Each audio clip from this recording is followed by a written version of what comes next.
What do you make of the really common habit of picking up their notebook to read and saying, "I'm sorry," or Oh yeah. Oh yeah. this isn't any good. This isn't complete, but I'm going to read it anyway." Oh yeah. I mean, I think it's sort of an instinct in a way that maybe we all have because we still have this expectation that it should be good, that it's supposed to be good, where actually the truth is we will probably never be able to judge our own writing accurately. We do not have an objective lens about our own writing. It's purely subjective. And most of the time, we are far harder on ourselves than we would be on anyone else. So we have we think our writing is down here. And so we want to apologize for it. And so often what happens is after you read it, you're like, that wasn't even what I thought it was going to be. Yeah. I thought I wrote something different. And so I do try to encourage people to skip the apologizing part because what we're trying to do is practice that acceptance of ourselves. And when we're apologizing, that's not really an act of acceptance of our Right. writing and who we are. It's like, so it's hard, and I think maybe, I don't know if it's more with women or what, but there is just across the board a tendency for some people to apologize, even just for being alive or taking up space. Yeah. And so if we can practice not apologizing in this setting, it can translate to other settings as Yeah. well. Yeah.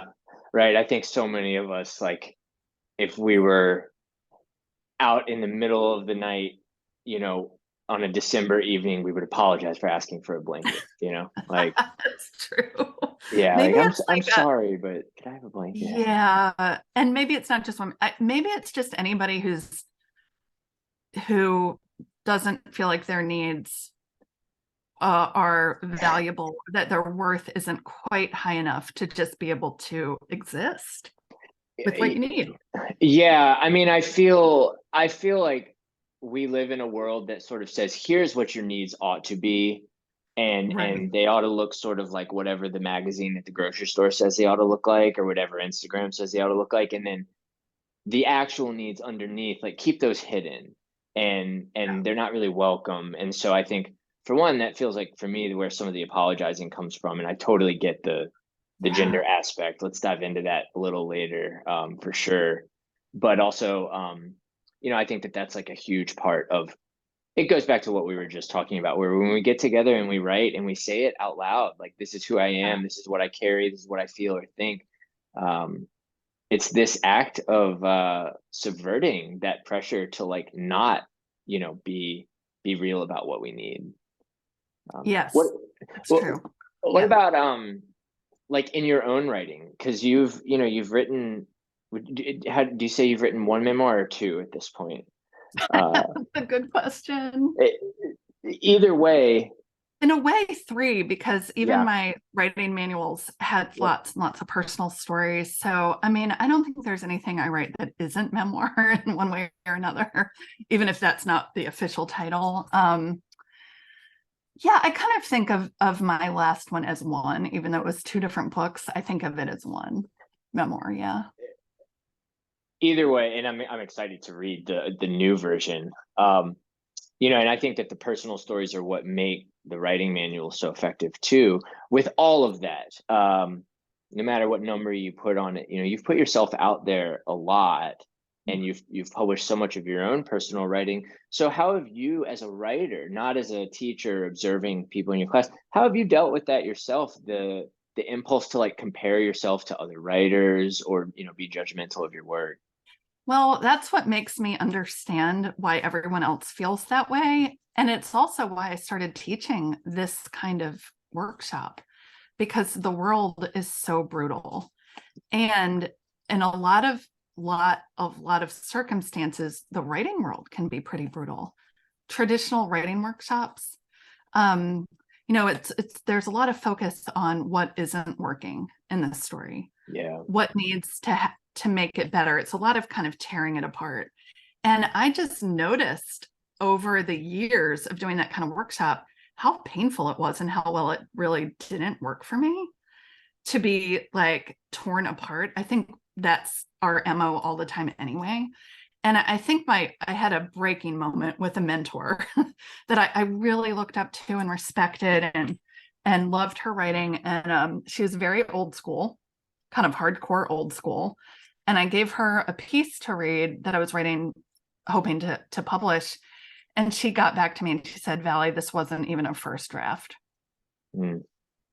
And that was like, oh, and that was kind of a breaking point where I thought I will never use that tactic with another writer ever, because it's so deflating, and it can really just take one or two negative comments for somebody to put down their pen and never write again, especially for kids, you know, in those early stages of development. And I'm still just not great with criticism. I like constructive feedback, but when something's taken as a critique, and I've had a lot of mean or demeaning things said about my writing over the years, or at least I processed it that way. And I carried them like huge rocks and big weight, and felt like everything I was doing was trying to kind of prove myself as better than that.